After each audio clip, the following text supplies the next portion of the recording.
guna menghubungi prospek untuk pertama kalinya. Nah,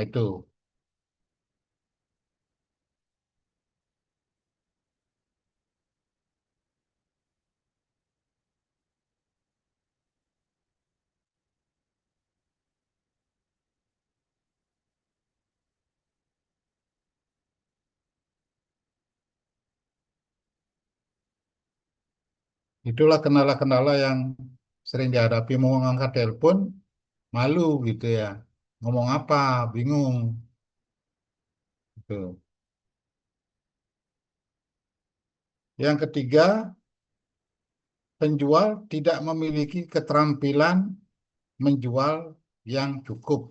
Nah, mulai karena itulah produk knowledge itu harus dikuasai. Sehingga penjual tidak bisa menggiring prospek sampai goal. Nah, itu. Nah, sekarang bagaimana solusinya? Nanti kalau tidak didengar, tolong dihubungi saya rada-rada ya, lewat HP ya. Baik, Prof. Bagaimanakah solusinya? Solusinya adalah kuasai selling skill. Nah, ini ada namanya selling skill dengan baik dan benar. Apa itu? Nanti kita jelaskan. Sehingga seorang penjual akan tampil beda dan bentar ya.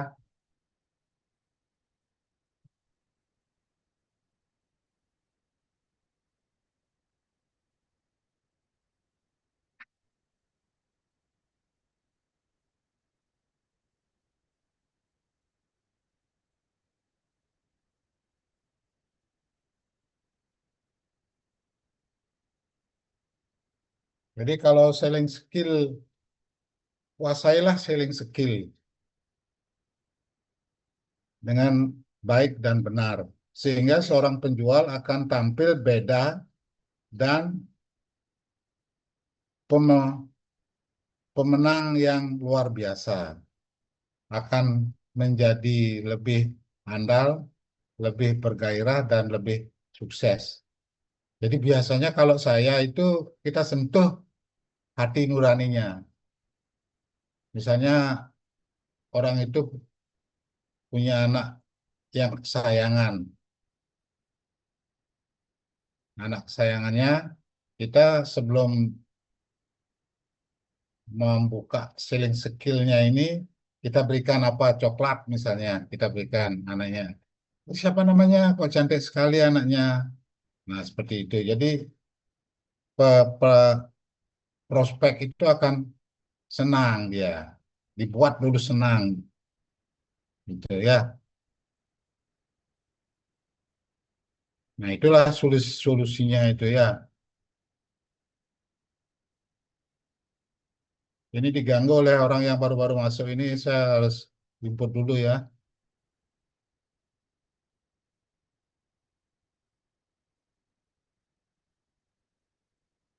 Metode selling skill. Apa metode selling skill itu? Metode selling skill itu terdiri dari tiga teknik utama. Ada tiga, yaitu teknik probing namanya. Kemudian teknik sporting. Yang ketiga, closing. Nah, yang sering salah itu biasanya gini. Baru masuk, saya menjual ini Pak, Bapak mau beli nah aja. Jangan, masih jauh itu.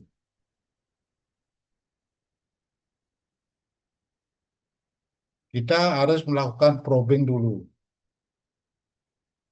Setelah probing baru sporting. Setelah sporting baru closing. Apa yang dimaksud dengan probing? Probing ini digunakan untuk menyelidiki, mencari tahu, menggali informasi peluang dan kebutuhan prospek dengan cara mengajukan pertanyaan yang tepat dan mengena. Jadi digunakan untuk menyelidiki. Jadi kita masuk ke sana, duduk, kita selidiki, mencari tahu, menggali informasi di sana, apa yang peluang-peluangnya dan kebutuhannya apa dia, kebutuhan prospek itu dengan kita menggali informasi dengan cara mengajukan pertanyaan-pertanyaan yang tepat dan mengena. Nah, di sini ada beberapa informasi. Yang pertama, prospek. Prospek itu adalah calon pembeli produk Anda. Contohnya, kalau perorangan di perusahaan misalnya beda caranya. Perorangan beda juga. Kalau perkantoran juga beda. Kemudian instansi, organisasi dan sebagainya itu beda-beda. Itu kita cari prospeknya apa. Jadi prospek itu adalah calon pembeli. Calon pembeli itu ada perorangan, ada perusahaan, ada kantor, ada instansi, ada organisasi dan sebagainya. Kemudian ada istilah informasi. Informasi itu adalah keterangan atau petunjuk dan hal-hal penting lainnya yang berhubungan dengan prospek. Jadi informasi. Contohnya, ada dua narasumber yang dapat memberikan informasi kepada Anda mengenai prospek, yaitu narasumber eksternal dan internal. Jadi kita nyari dulu sebelum masuk ke sana itu terus narasumber eksternal. Misalnya Bapak itu pelihara apa, Bapak itu menjual apa kesenangannya. Nah ini eksternal. Dan yang internal, saudara setelah di situ baru internalnya apa kira-kira kesukaannya. Nah itu. Misalnya Anda mendengar bahwa ada orang atau masyarakat yang sedang terkena virus. Nah itu misalnya seperti itu. Cari informasi pokoknya sebanyak-banyaknya yang dipentingkan oleh prospek. Gitu. Yang ketiga ada istilah peluang. Peluang itu adalah kesempatan baik yang dapat diolah dan dimanfaatkan oleh Anda sendiri. Jadi apa kira-kira peluang yang bisa saudara lakukan? Contoh, orang atau masyarakat yang terserang virus belum memiliki alat pembasmi virusnya. Nah, itu. Jadi saudara bisa menyiapkan dari rumah atau produk-produk yang bisa untuk mengatasi virus itu. Jadi itu peluangnya. Nah, jadi ada prospek, ada informasi yang dicari, ada peluang. Dari informasi itu ada peluang. Informasi itu eksternal dari luar dan internal dari pengamatan saudara di situ. Pertanyaan prospek yang mengindikasikan sebuah peluang. Nah, jadi prospek itu biasanya mengajukan pertanyaan dia.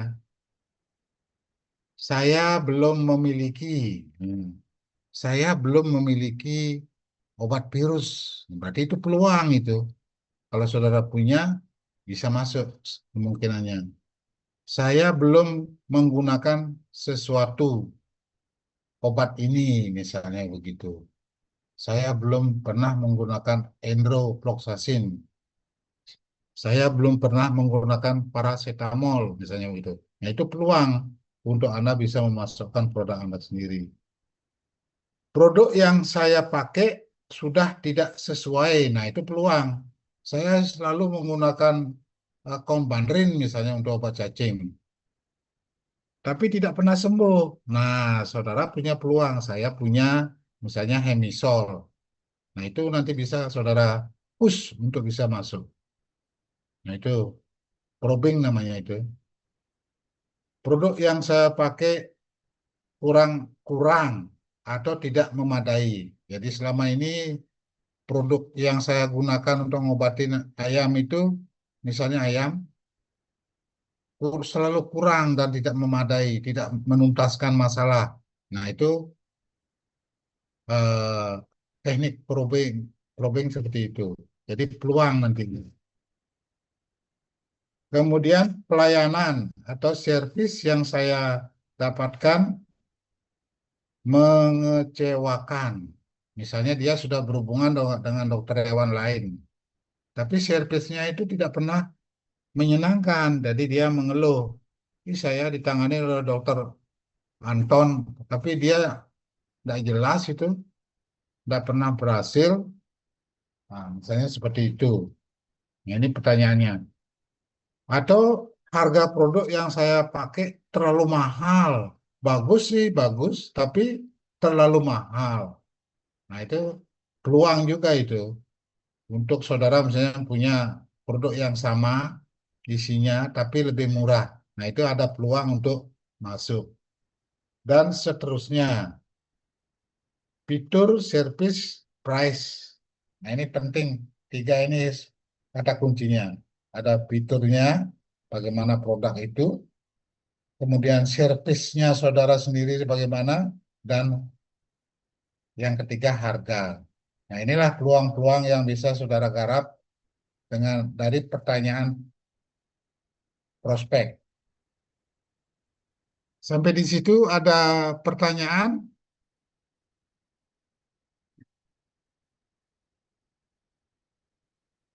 Kita sambil diskusi saja. Kalau tidak ada pertanyaan, kita lanjut ya. Oke, Prof. Baik, Prof. Oke. Tiga kondisi prospek yang dapat menciptakan peluang bagi Anda. Ada tiga. Dari pembeli ini yang dapat menciptakan peluang bagi Anda. Yang pertama, pembeli atau prospek yang belum memakai suatu produk tertentu. Berarti peluangnya masih sangat besar. Misalnya, saudara punya obat A, dia belum pernah pakai. Dia selalu pakai obat B, tapi hasilnya kurang bagus terhadap penyakit A. Nah, saudara bisa mengepus itu nanti.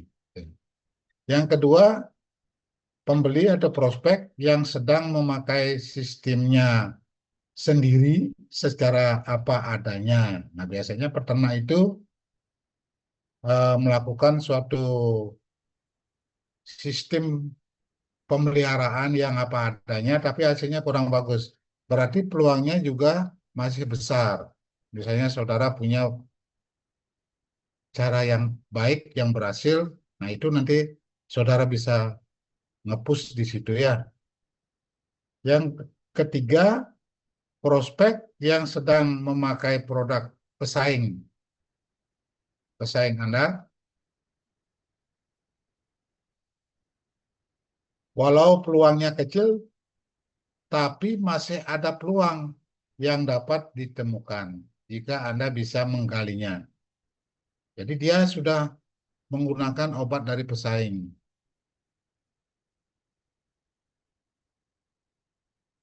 Nah, saudara bisa menggali di situ supaya produk yang dari pesaing itu sudah tidak digunakan lagi nanti. Gitu.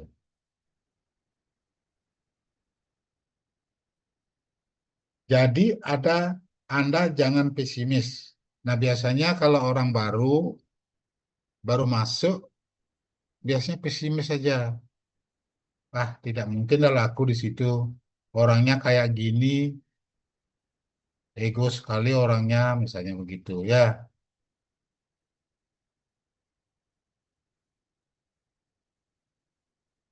Jadi jangan pernah pesimis. Jadi harus optimis.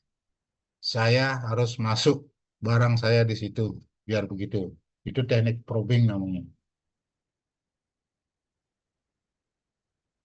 Tiga kelemahan pesaing. Nah, kalau saudara punya pesaing di tempat itu, ada tiga. Pertama adalah fiturnya.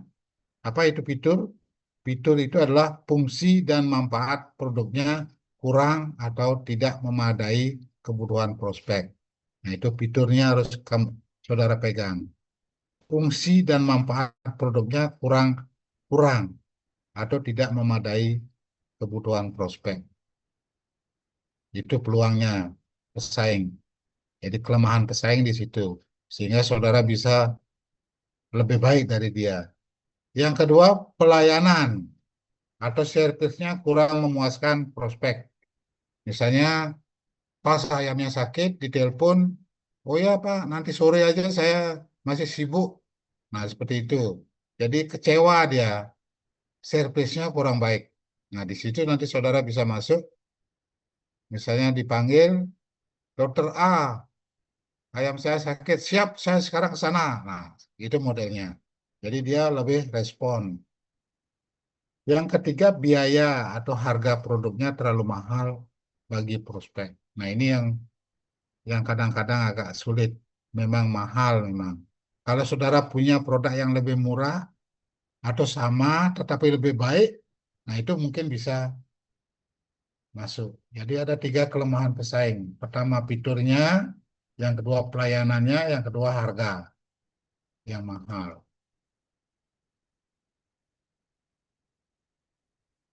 Yang berikutnya adalah pertanyaan prospek yang menunjukkan suatu kebutuhan.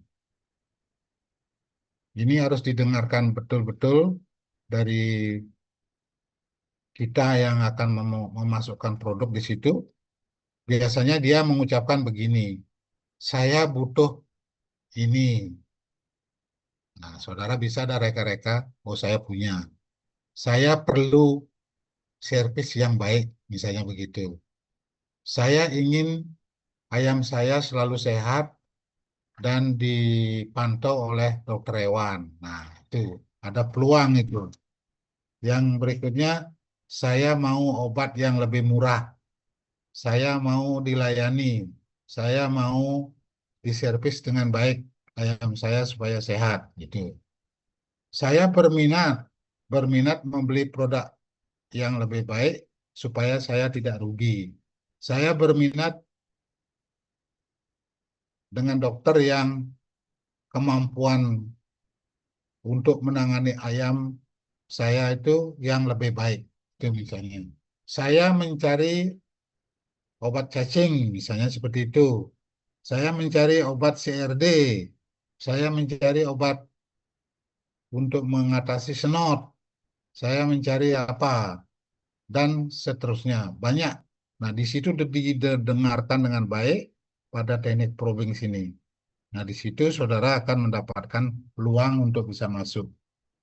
Jangan sampai saudara mengalihkan pembicaraan yang lain. Misalnya, begitu prospek menyampaikan kebutuhannya, saudara berbicara masalah politik misalnya. Nanti buyar itu. Jangan langsung fokus kepada permasalahannya. Ya, faktor yang dapat menciptakan kebutuhan prospek ada dua faktor yang dapat menciptakan kebutuhan prospek. Faktor apa saja? Yang pertama, faktor keberhasilan Anda sendiri. Jadi saudara dengan talenta yang baik, dengan pengetahuan produk knowledge yang baik, kemudian probingnya cukup bagus, berbicaranya baik, responsif, dan sebagainya.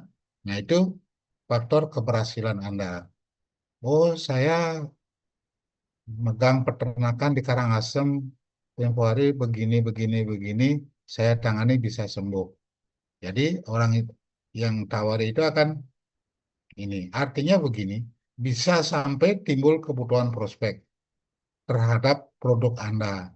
Oleh karena Anda yang berhasil menggali dan menciptakannya begitu. Anda sendiri bukan orang lain. Sehingga dia tertarik sekali untuk memakai produk Anda. Begitu. Faktor yang kedua adalah kebetulan. Nah, ini yang jarang kita dapatkan. Artinya prospek sedang membutuhkan produk Anda gitu. Misalnya saudara membawa Ipomax gitu. Kebetulan anjingnya gatal-gatal. Anjing saya gatal, saya perlu Ipomax. Oh ini ada, saya punya. Itu langsung dia probing itu. Closing langsung. Jadi ada dua faktor yang dapat menciptakan kebutuhan prospek. Kapan Anda harus melakukan probing? Nah, itu penting. Kapan? Pada saat pertama kali Anda membuka atau memulai sesuatu interaksi proses menjual untuk menyelidiki atau mencari tahu latar belakang, peluang, dan kebutuhan prospek. Nih, kapan harus melakukan probing? Pada saat pertama kali Anda membuka atau memulai sesuatu interaksi, proses menjual untuk menyelidiki atau mencari tahu latar belakang, peluang, dan kebutuhan prospek. Jadi dengan pemikiran saudara akhirnya akan melakukan probing. Pada saat yang kedua, pada saat Anda menghadapi sikap kontra dari prospek dengan teknik probing dapat diketahui apa penyebabnya. Jadi ada kontra di situ, saudara kejar dah itu kontranya ini, sehingga saudara bisa melakukan probing. Yang ketiga, pada saat Anda ingin closing, Anda perlu mengawali dengan probing. Jangan langsung closing. Probing dulu, dalam hal ini closing probing namanya.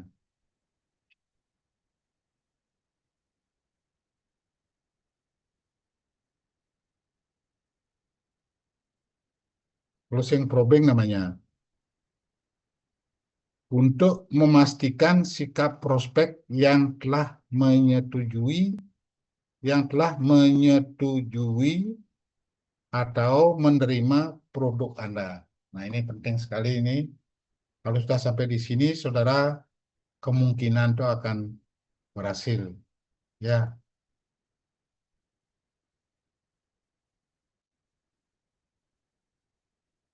Nah, jadi ada tiga, kapan Anda harus melakukan probing. Ini tiga ini. Nanti silakan saudara baca lagi ya. Apa gunanya probing?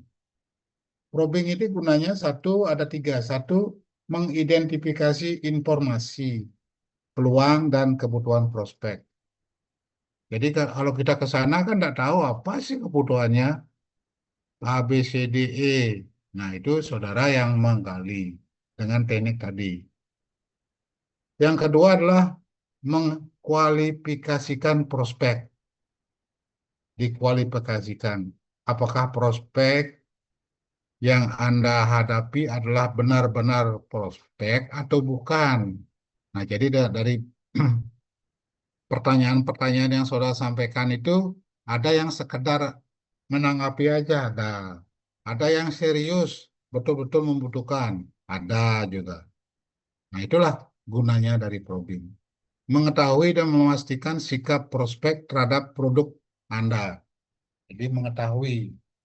Jadi saudara mengenalkan produk-produk yang Anda akan pasarkan di situ dan dia sikap prospek terhadap produk Anda itu respon. Jadi itu memastikan itu. Itulah gunanya adanya probing. Dua teknik probing yang dapat digunakan sesuai kebutuhan. Yang pertama apa yang disebut dengan open probing, open probe atau penyelidikan terbuka, di mana bentuk pertanyaannya adalah bentuk pertanyaan terbuka yang tujuannya untuk meminta jawaban secara bebas dan rinci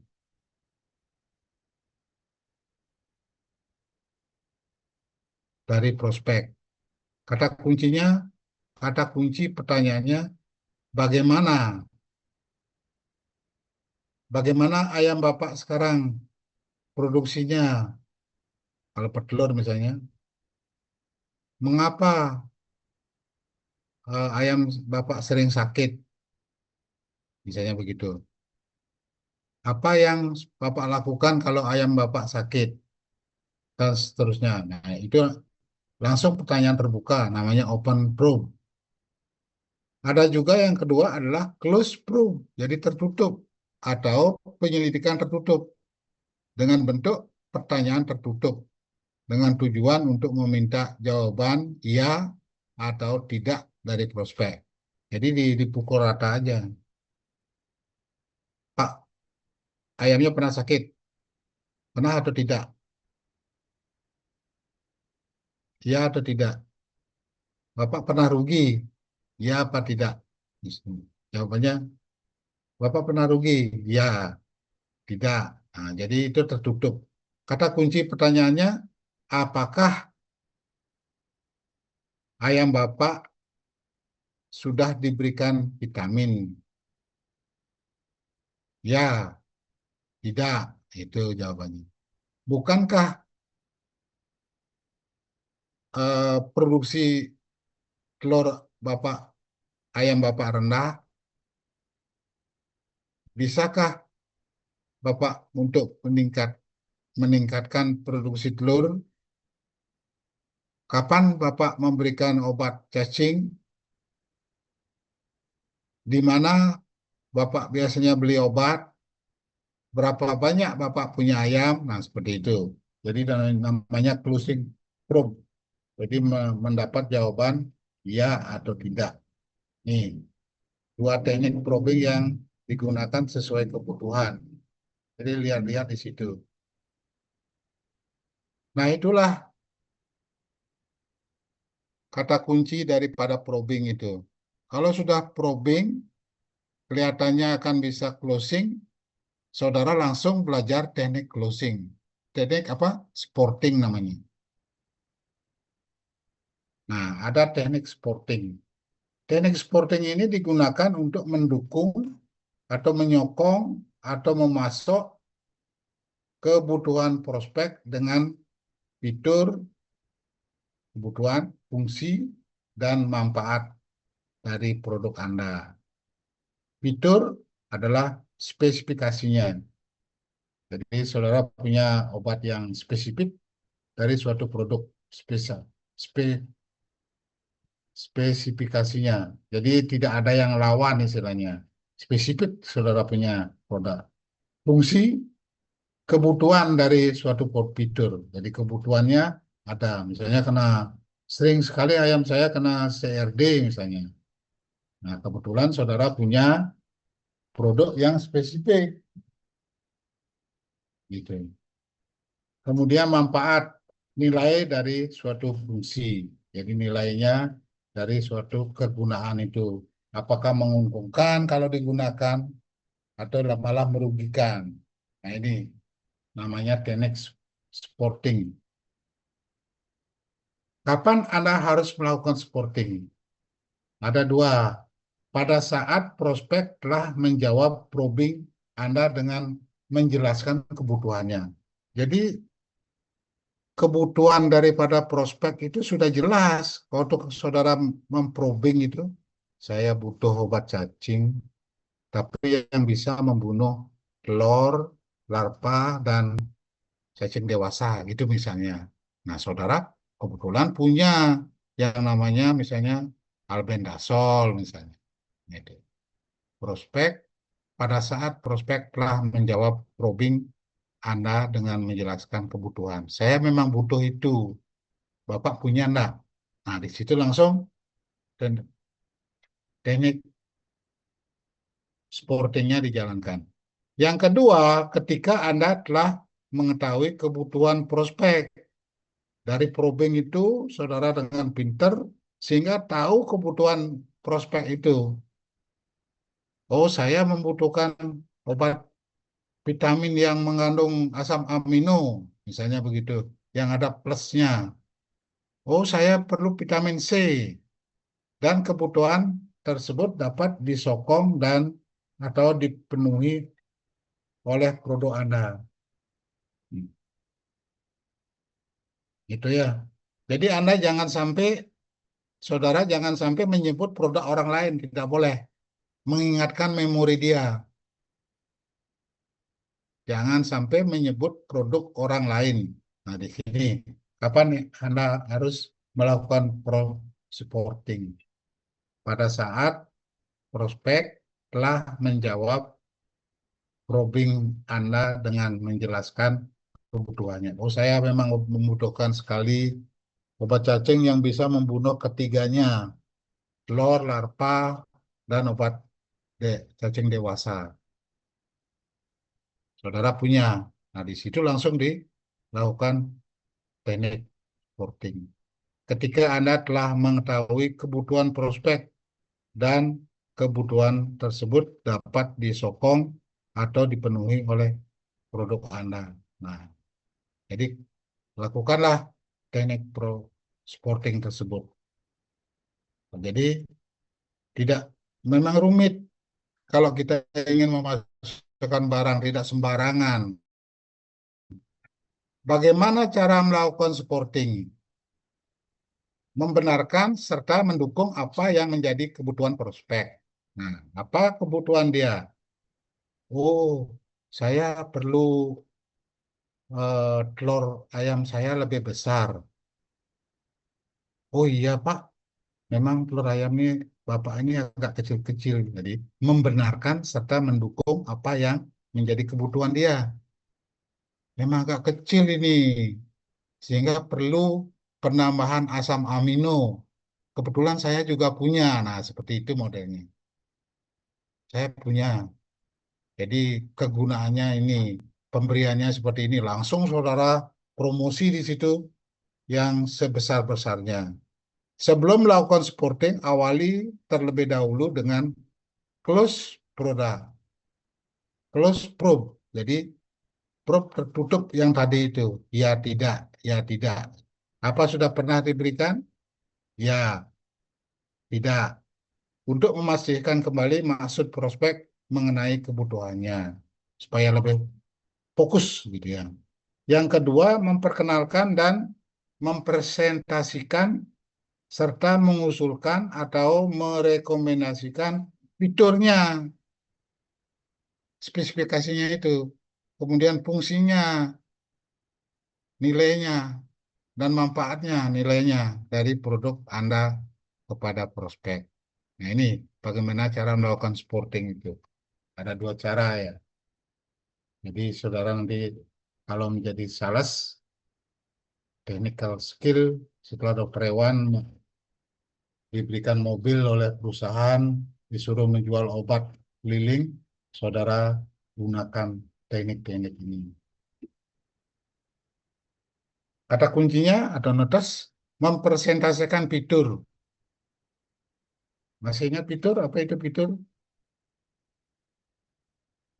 Nih, fitur itu spesifikasi obat yang saudara punya dari produk Anda. Spesifikasinya apa? Fungsi itu kegunaan dari obat Anda. Manfaat adalah nilai dari fungsi. Ya, nah itu mempresentasikan fitur spesifikasi hanya akan menjelaskan tentang spesifikasi dari produk yang Anda saja. Jangan pernah menyebut produk orang lain. Kalau menyebut produk orang lain, nanti dia ingat dengan produk orang lain, produk Anda tidak akan digunakan. Produk saudara. Gitu. Yang kedua, mempresentasikan fungsi kegunaannya. Oh ini untuk ngorok, Pak. Oh ini untuk mencret. Gitu. Hanya akan menjelaskan tentang kegunaan saja dari produk Anda. Jadi singkat-singkat aja di sana kata-katanya. Obat saya ini gunanya untuk mencret. Oh, obat saya ini untuk ngorok misalnya. Mempresentasikan manfaat atau nilai akan membuat prospek merasa butuh untuk membeli produk Anda. Jadi manfaatnya akan membuat ini. Yang berikutnya adalah perlu Anda ketahui bahwa pembeli tidak membeli fitur dan membeli fungsi, tetapi membeli manfaat dan solusinya. Ingat ya, manfaat nilai produk yang saudara jual di situ. Ya, jadi tidak mudah sebetulnya untuk menjadi seorang technical. Mengapa Anda harus membenarkan dan mendukung kebutuhan prospek. Mengapa? Yaitu untuk menunjukkan empati. Eh, Jadi ada temannya dia, empati saudara. Ih kasihan ya Bapak ya, sudah sekian lama pakai ini. Rugilah jadinya ya, berapa itu ruginya? Seperti itu, ada empati. Jadi empati Anda kepada prospek bahwa Anda benar-benar memahami dan ikut merasakan penting kebutuhan prospek terhadap manfaat produk Anda. Jadi penting tahu kenapa kenapa kok baru kenal dengan saya ya, gitu seperti itu misalnya. Kenapa enggak dulu-dulu ya? Saya sudah punya produk di Karangasem laris sekali. Misalnya saudara sedang memprospek di negara, sebut aja di Karangasem, jangan dekat-dekat. Saya nanti kalau terlalu dekat-dekat, nanti dia ke sana, nanti tidak, terus kan salah ya. Oh, bohong ini dokternya, biar enggak. Contoh kalimat yang membenarkan kebutuhan prospek. Ya, betul sekali apa yang dikatakan Bapak atau Ibu bahwa obat ini sangat baik untuk mengobati ini. Yang kedua, ya, tepat sekali apa yang dibutuhkan Bapak atau Ibu. Ya, saya setuju dengan Bapak atau Ibu bahwa perlu adanya apa namanya eh, recycle atau perlu pergantian. Sudah rentan ini, sudah resisten misalnya. Ya, saya sependapat dengan Bapak strip Ibu bahwa produk yang saya punyai itu sangat bagus dan seterusnya. Mengapa Anda harus membenarkan dan mendukung kebutuhan prospek? Ini contoh-contoh kalimat yang benar kebutuhan prospek, yang membenarkan. Nah, itulah tentang sporting. Kalau sudah semua probing sudah oke, sportingnya dirasa cukup bagus, maka saudara langsung closing. Nah, ada teknik closing, yaitu digunakan untuk menutup atau mengakhiri suatu interaksi proses menjual. Jangan tidak di closing-closing, baru sudah dia membutuhkan saudara bicara tentang politik, misalnya kan lain, hilang jadinya begitu. Digunakan untuk menutup atau mengakhiri suatu interaksi proses menjual dengan tujuan untuk mendapatkan suatu detail atau kesepakatan dengan prospek. Nah, itu teknik closingnya itu. Oke, saya akan berikan Bapak produk yang Bapak butuhkan eh, dengan harga sekian, saya akan berikan diskon, Pak. Saya mintakan ke pusat diskon untuk Bapak supaya bisa lebih murah. Nah, seperti itu. Sehingga dia akan lebih dekat. Langsung closing. Berapa kilo Bapak butuhkan? Nah, itu namanya closing juga. Oh, saya butuh 5 kilo. Nah, seperti itu. Jadi masuk dah obat Bapak. Nah, obat saudara. Kapan Anda harus melakukan closing? Pada saat Anda telah berhasil menyelesaikan dengan baik dan sukses kepada prospek, pembeli, menunjukkan sikap akseptan atau menerima produk Anda.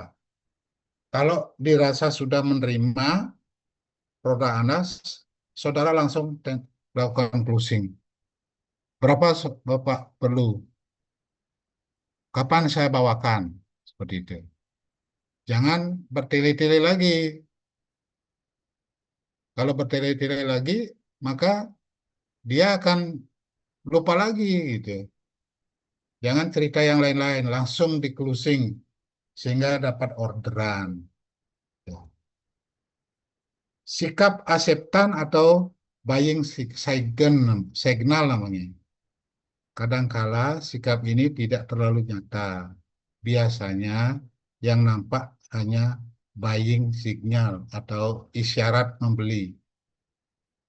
Saya sih butuh sih obat bapak, tapi saya nunggu bapak dulu kalau ibunya.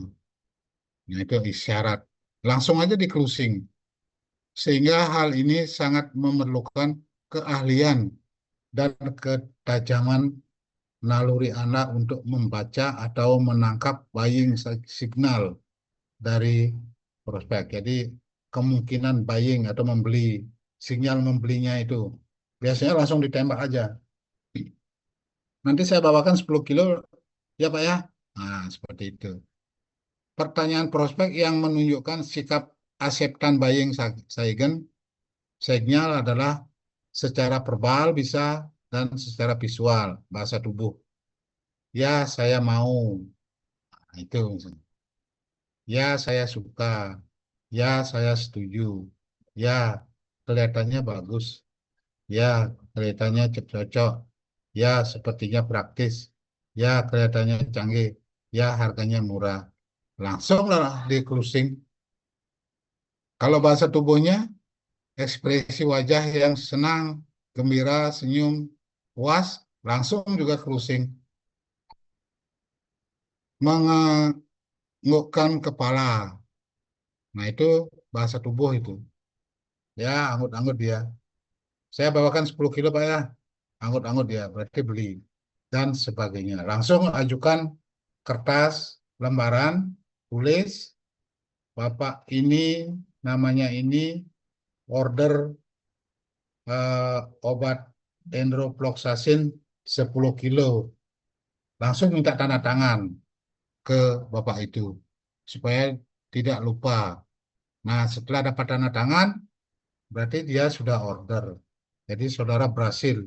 Baru cerita politik. Oh, Purbaya hebat sekali sekarang. Dia sebagai Menteri Keuangan. Wah, cerita kesenangannya dia. Baru cerita yang lain-lain. Nah, itu.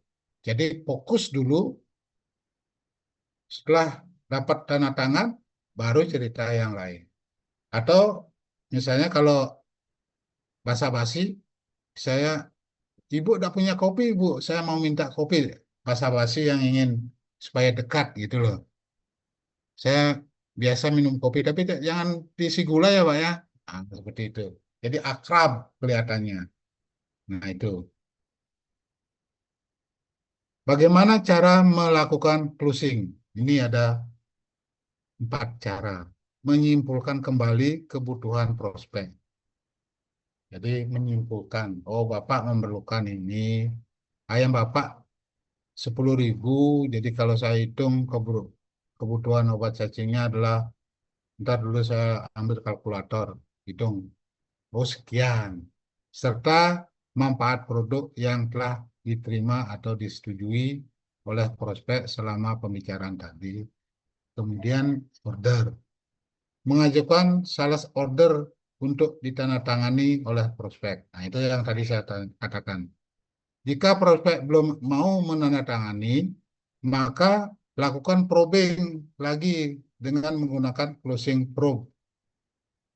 Jadi probing lagi, jangan langsung minta todong tanda tangan. Probing lagi yang tertutup. Kalau Bapak tidak menggunakan obat cacing, turun enggak produksinya? Ya, nah, itu seperti itu modelnya. Kasihan kalau turun satu butir aja turun berapa kehilangan keuntungan. Sedangkan telur sekarang mahal, misalnya begitu ya. Jadi harus kita banyak basa-basinya yang menjurus untuk bisa masuk. Selanjutnya barulah melakukan closing. Ya, oke, saya bawakan sekian. Jika proses masih butuh waktu untuk mempertimbangkan lebih lanjut, maka harus aktif membuat action plan, rencana tindak lanjut untuk lebih mengikat. Nah, kalau memang dia masih belum mau, tapi dia tertarik, oke lah, bisa Bapak berpikir, saya lagi 2 hari akan ke sini lagi. Kita janjian Pak ya, atau kita lihat langsung di kandang, nah seperti itu actionnya. Kita lihat ayamnya langsung. Nanti saya lihat penyakitnya seperti apa. Kita lakukan korbankan satu ekor, kita bedah apa sih penyakitnya. Nah, itu. Ya, inilah bagaimana cara melakukan closing. Mengapa harus menyimpulkan kembali kebutuhan prospek serta manfaat produk pada saat melakukan closing? Mengapa kita harus menyimpulkan? Untuk mengingatkan dan menjelaskan kembali, serta mendapatkan pengakuan prospek tentang kebutuhannya terhadap manfaat produk Anda yang telah diterima atau disetujui dalam pembicaraan tadi. Nah, itu penting supaya nanti dia tidak ngambang gitu ya. Kalimat pendahuluan sebelum menyimpulkannya, misalnya ini. Baiklah, sebelum kita mengakhiri pertemuan ini, saya ingin menyimpulkan hasil pembicaraan kita tadi bahwa ayam Bapak terserang penyakit cacingan, Bapak butuh obat untuk membunuh telur, membunuh larva, membunuh ya cacing dewasa. Jadi perlunya albendazol. Saya punya yang 1 literan. Nah, seperti itu. Oh ya, saya order 5 liter misalnya. Oh ya, contoh kalimat pendahuluan disertai kesimpulan. Baiklah, sebelum kita mengakhiri pertemuan ini, saya ingin menyimpulkan hasil pembicaraan kita tadi bahwa Bapak atau Ibu membutuhkan alat yang benar-benar dapat membasmi virus secara efektif sampai tuntas. Misalnya seperti itu. Ya, perlu sekali itu. Apa yang harus dilakukan jika closing anak ditolak? Nah, ini sering sekali closingnya saudara itu perasaannya sudah oke tapi ditolak. Apa yang harus dilakukan? Lakukan probing lagi untuk mengetahui apa penyebabnya. Setelah Anda mengetahui dan berhasil menangani penyebabnya, barulah Anda boleh melakukan closing kembali sampai tuntas. Nah, itu. Jangan dipaksa. Probing lagi. Oke. 4 unsur yang dapat meningkatkan prospek kembali membeli produk Anda. Ada 4 unsur. Satu memang kebutuhan. Artinya prospek memang ada kebutuhan untuk membeli produk Anda. Yang kedua, kemauan. Artinya, prospek memang ada kemauan untuk membeli produk Anda. Yang ketiga, kemampuan. Artinya, prospek memang ada uang. Nah, ini masalahnya. Untuk membeli produk Anda. Keputusan. Artinya, prospek memang ada kewenangan untuk membeli produk Anda. Ini ada 4 unsur yang dapat memungkinkan prospek membeli produk Anda. Ada 4.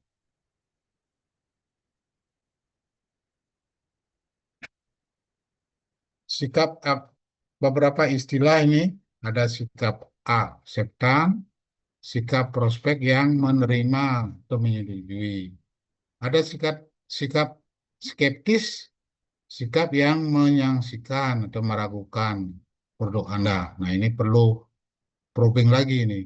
Sikap indifferent, yaitu prospek acuh tak acuh dan tidak tertarik pada produk Anda. Ada juga yang begitu. Nah, ini perlu probing lagi. Sikap objektif, yaitu sikap yang keberatan atau menolak produk Anda. Tidak apa-apa. Nanti ulangi lagi. Sikap unclear, sikap prospek yang ngambang, tidak jelas.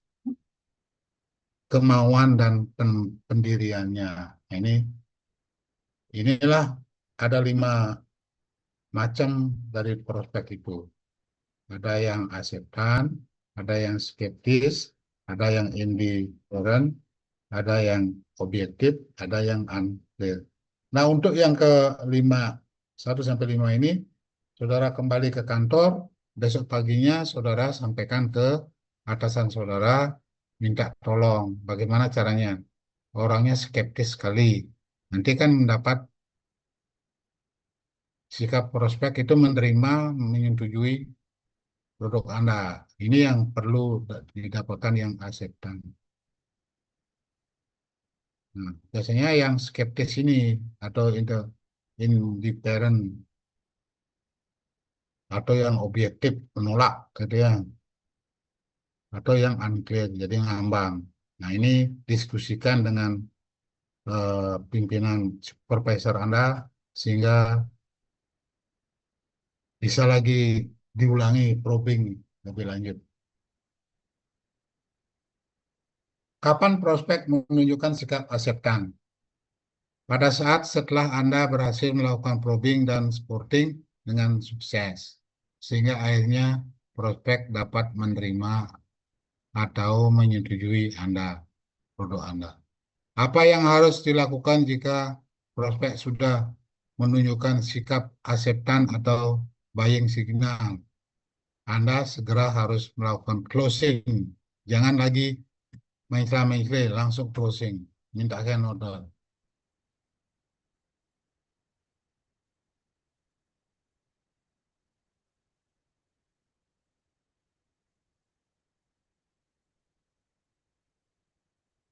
Sampai di sini ada pertanyaan?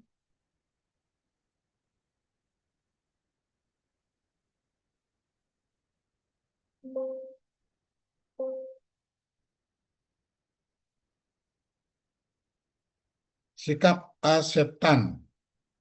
Kapan prospek menunjukkan sikap akseptan? Pada saat setelah Anda berhasil melakukan probing dan sporting dengan sukses. Sehingga pada akhirnya prospek dapat menerima atau menyetujui. Apa yang harus dilakukan jika prospek sudah menunjukkan ini? Langsung closing.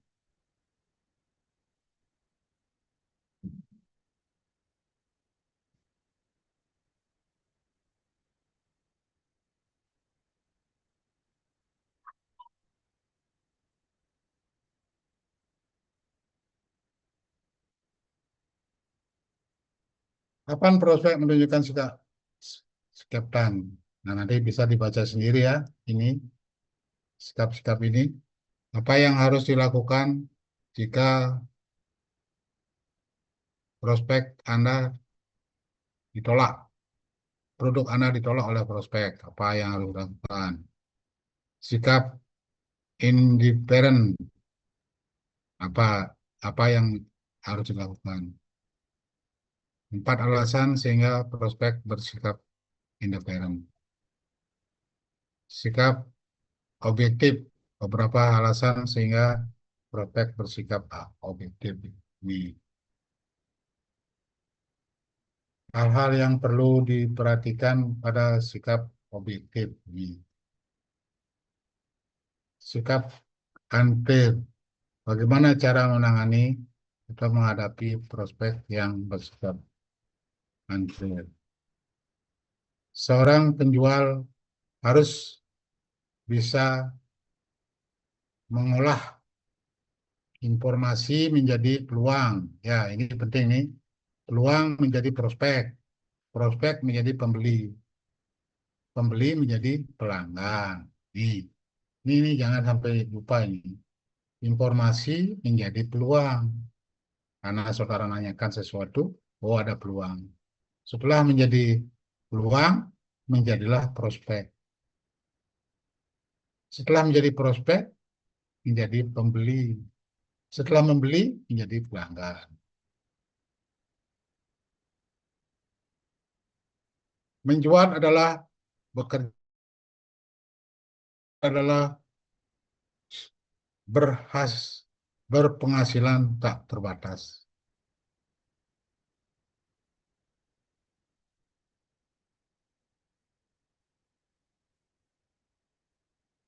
Ya, sampai di situ dapat saya bawakan makalahnya Pak Darmawan ini yang kira-kira menurut saya kita perlu tahu ini bagus ini.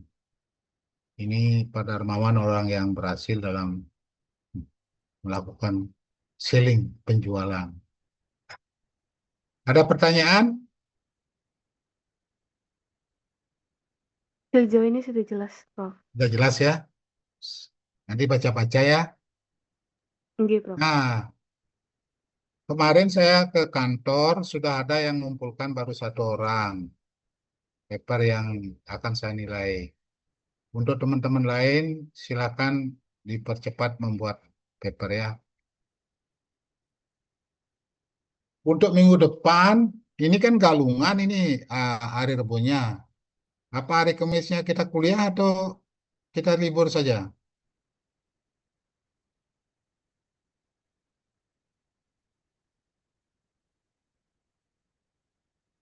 Terara gimana?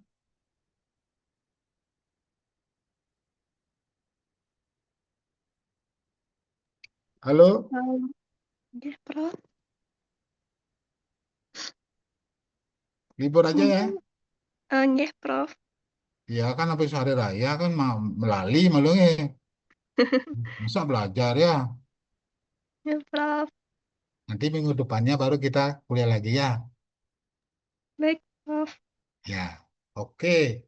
Sampai di sini kalau tidak ada pertanyaan, saya sudahi pertemuan hari ini. Mudah-mudahan saudara ada bayangan dalam menjalani wirausaha nanti, karena wirausaha itu kata kuncinya adalah menjual, baik menjual jasa maupun menjual produk. Dalam menjual ini ada 3 cara. Ada yang disebut dengan apa? eh, Talenta. Tidak semua mempunyai talenta penjual. Saya yakin itu. Kalau saya memang senang menjual, jadi talenta saya sudah teruji dari tahun 85 sampai sekarang. Ingin menjual. Yang kedua adalah menguasai produk knowledge. Yang ketiga adalah apa namanya? Selling skill. Nah, di selling skill itu ada yang disebut dengan probing, sporting, dan closing. Nah, oke, itu saja yang bisa saya berikan. Ini materi bukan materi saya, dari Pak Darmawan punya, saya pakai karena ini penting sekali menurut saya untuk kita kembangkan. Daripada saya nyari-nyari di lapangan, belum tentu lebih baik. Oke, selamat siang, sampai jumpa lagi.